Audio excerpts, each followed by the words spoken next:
அதாவதுங்க உச்சநல உள்ளங்கால் வரை வலிங்க, எல்லா இடத்துலையும் வலி.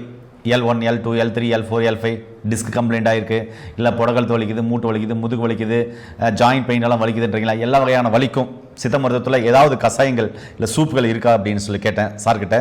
அருமையாக இருக்குது, அதை நீ செஞ்சே காமிச்சிடறேன் அப்படின்னா ரொம்ப ஆச்சரியமாக இருந்தது. வெங்காயத்தை முதல்ல ஒரு சின்னதாக லைட்டாக தட்டி எடுத்துக்கலாங்க. பூண்டை போட்டு அதே போல் ஒரு ஸ்பூன் சீரகம், ஒரு தேவைக்கேற்ப மிளகு ஒரு 10லேருந்து 15 நம்ம பொடியாக பொடிச்சு வச்சுக்கலாம். இதெல்லாம் ஒரு செய்முறை வீடியோக்காக நம்ம இப்படி செஞ்சு வச்சுருக்கோங்க. ஒரு ஸ்பூன் வந்து நெய்யை எடுத்துக்கிறேங்க.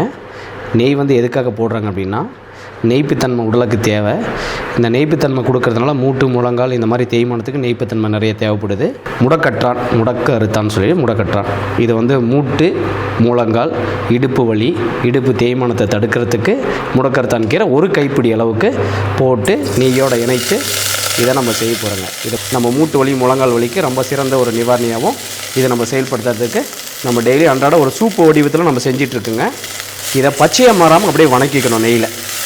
ஏன்னா நெய்யோடு சேர்த்து இது பச்சையை மாறாமல் வணக்கும் போது அதோடைய தன்மை நல்லாயிருக்கும். வெங்காயம் செதைச்சி வச்சுருக்கிற வெங்காயத்தை நான் ஆட் பண்ணுறேன். ஒரு 5 வெங்காயம் 6 வெங்காயம் எடுத்து செதைச்சி வைக்கிறது. மிளகு சீரகத்தை செதைச்சி வச்சு தான் நாங்கள் போட்டிருக்கோங்க. இதையும் ஆட் பண்ணிட்டேன். மொத்தமாக இப்படி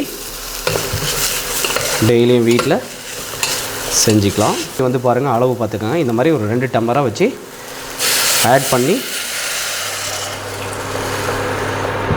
இப்போ நல்லா 1 டம்ளராக சுண்ட வைக்கணும். இந்த மாதிரி நம்ம வீட்டை சுற்றி வில்லேஜுங்களில் பார்த்திங்கன்னா நம்ம வேலிங்கள்லேயோ சிறு குன்றுகள்லையோ இந்த மாதிரி நிறையா கிடைக்கும். இந்த முடக்கத்தான் வந்து கிடைக்கும். இந்த மாதிரி நீங்கள் சூப்பாக வச்சுக்கிட்டு டெய்லியும் குடிக்கும் போது பாட்டி வீட்டில் சொல்லுவாங்க, பாட்டிங்களாம் பெரியவங்களாம் என்ன சொல்லுவாங்க, மூட்டு வலி முழங்கால் வலி டெய்லியும் மருந்து மாத்திரை எடுக்குவாங்க. ஸோ அது இல்லாமல் இந்த மாதிரி ஒரு கஷாய வடிவத்தில் நம்ம எல்லாருமே ஒரு குறிப்பிட்ட வயசுலேருந்து ஏஜ் ஆகினதுலேருந்து நம்ம இந்த மாதிரி கஷாயத்தை சாப்பிடும் போது நம்ம இந்த மாதிரி எங்கேயும் போக தேவையில்லை.